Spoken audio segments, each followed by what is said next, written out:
Most of the time when I film a video, I tend to try and put a lot of effort into it, and sometimes I don't. And today's video is one of those moments where I haven't really planned, there's no effort that goes into it, and all I want to do is do a little video on another aspect of car camping for me, and that is the planning that goes into it beforehand. And what I mean by that is making car camping as easy as possible, so you can literally decide like that you want to go car camping and you can just go. The way I have my car camping set up, I can literally do that, and I'm going to show you how.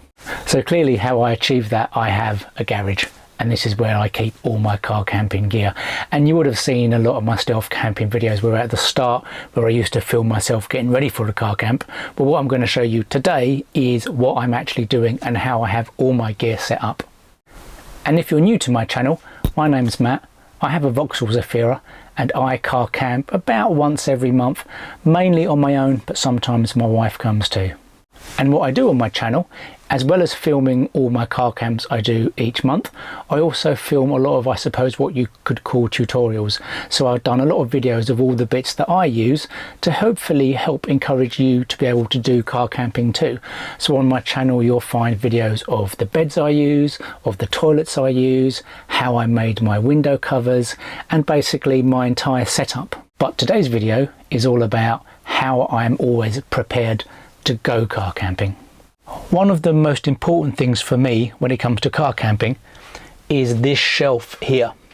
Now what this shelf is all the food and all the drink that I will ever need when I go car camping, and importantly it is completely separate from our household supplies. So in here I always make sure I have everything I will ever need to be able to go car camping at a moment's notice. So we have, for example, some good old, now these are, as you all know from my videos, I use two different things to cook with. I use a gas cooker, and more recently I've been getting into my electric kettle. So what the foodstuffs I have, they're based on whether or not I'm using the kettle or I'm using the stove. So with that in mind, we have things like oh so easy oats, good old pot noodles. I've got my decaf coffee and my coffee with the expert D on it, so I don't get the decaf confused with the caffeinated. So we have drinks, we have pot noodles, we have breakfasts.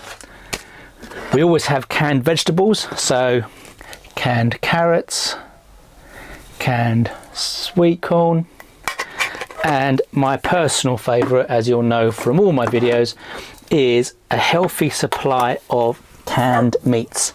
So for example, we have some good old stewing steak, some mild chicken curry, some chicken in white sauce, and there's even some bolognese stuff in there as well. So I always have canned meats ready, I always have the pot noodle stuff, but also other bits and bobs which are useful to have in terms of when you're cooking meals and stuff. I always have a packet of rice to go with the food if I'm using the stove.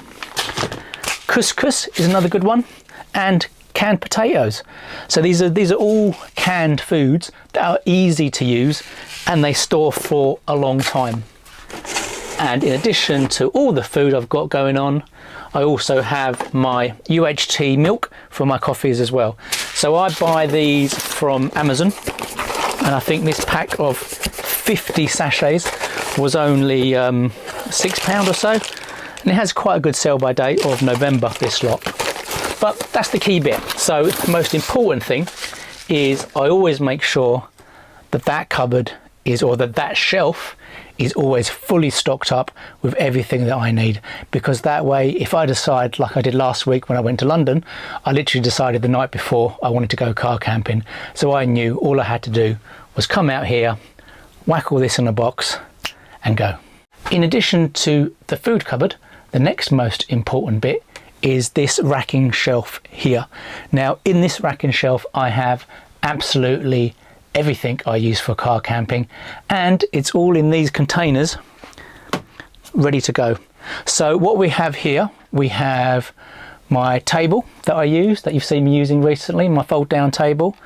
I have my stove. This is extra crockery and stuff in case I need it.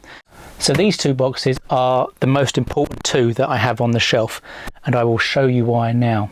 because they contain all the bits that I will always use. So for example, in this box you have all my pans, you have my carbon monoxide alarm, my crockery. I always keep emergency tape. I've never needed it, but it's always good to have. You have my headlight, random containers, frying pans, my bits of wood in case I'm ever on a wonky surface. But you can see how everything is pretty much here and it's ready to go, with the exception of putting the food in. Now in the other box, so what I try to do is to keep different types of thing in each box. So in this box, so the thermos obviously doesn't stay in there anyway once I use, but this is more my kind of like my domestic box, you could say. So in here I have my toilet rolls, baby wipes, a J-cloth, random bags for putting in cans and stuff and rubbish. I also have all my can openers, more tape because you can never have too much tape, plasters, first aid kit, I did need that once before, and just random things really. So tissue paper, a bit of filming stuff, more crockery, tea bags, sauces, a torch. You get the idea. So I have one box is for kind of cooking related stuff, and then this box is kind of for anything and everything really. But also what you have here, you have my porta potty that's always ready to go, you have my jackery, you have the chemicals that goes into the toilets or into the toilet, you have my sleeping bag, my blackouts. As you can see, everything is just ready. But in addition to all of that, we also have our family camping gear. Not that we've used it yet, that's for another video, but we have our tent here. All the stuff we have for car camping can actually be used for camping as well. That was what the idea of all the kit was, that it covers both. We have the air beds for the camping. We have the camping chairs. This is the one that I used on the South Downs video, the fold-up chair. That's quite cool. And the point is, like I say, you can see how everything is ready to go, and that's the point. As soon as I decide I want to go car camping, all I've got to do is come in here, grab the food, put them in a box, grab these boxes and go. It's as simple as that. And the other bit I couldn't show you because I was sitting on it are all my beds. So this is the bed I've started using recently. It's a tri-fold piece of foam. I have my 2 garden chair beds here, and then over this side of the garage you have all the bed foams, and the blackout stuff is here as well. So as you can see, everything is poised and ready to go. The amount of boxes that I'm able to use depends on the bed setup I'm using, because I have quite a few different types. So if I use this kind of chair bed thing I'm sitting on here, then I try to only take 1 box. And if I'm using these, which are my normal garden chair bed, then I can take 2 boxes and there's a lot more storage underneath. But what I would say is, one of the videos I'm planning on doing in the next few weeks is what I'm calling my ultimate micro camper Zafira tour. Now what the purpose of that video will be to show you absolutely everything that I use or can use, and all the variants of how I use that within my car. So I need to find somewhere to film it first of all, because I'm going to have a lot of stuff with me. But the idea of that video will be to show you all my different setups, all the gear I use, and how all of that works. But coming back to this video, all I wanted to really do was just to plant the idea in your mind that if you always have all your gear ready to go, and if you always have separate foodstuffs all ready to go, then actually you literally can decide at a finger click if you want to go car camping or not. And you don't have to mess about going to Asda, and you don't need to buy anything, because you've always got everything, and everything's always as good as ready to go. And that's the moral of this story. As the Cubs say, be prepared.